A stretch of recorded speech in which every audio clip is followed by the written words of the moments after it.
最近牛肉降价啦，上星期58一斤，今天54。我这一回买的是牛里脊，花了30块钱。我们来把它切成片。牛肉要吃起来嫩滑不塞牙，切的方法还是很关键的。我们看这个纹理，竖着来，我们刀呢又这样子横着切，切出来牛肉才会嫩。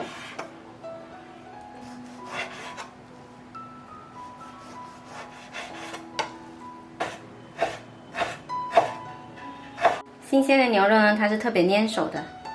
买回来牛肉不用清洗，可以直接切。切好的牛肉，我们来腌制一下，加入姜丝、生抽、蚝油，一丢丢盐，再来点黑胡椒粉，再来一点点浓稠的淀粉水，用手抓均匀。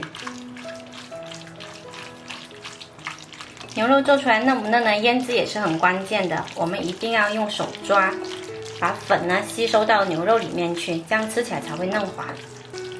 再来一点点花生油，抓均匀腌制20分钟。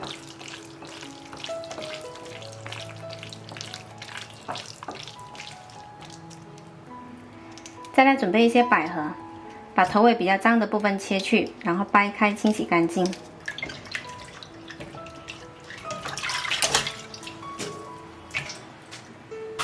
再来洗几颗豌豆，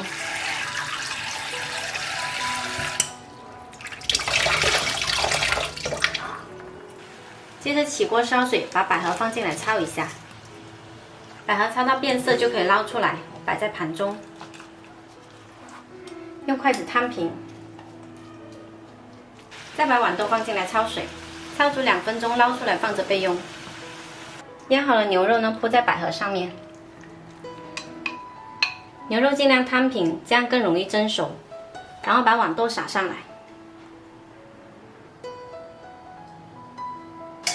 水开后上锅大火蒸4分钟。好啦，时间到，可以出锅。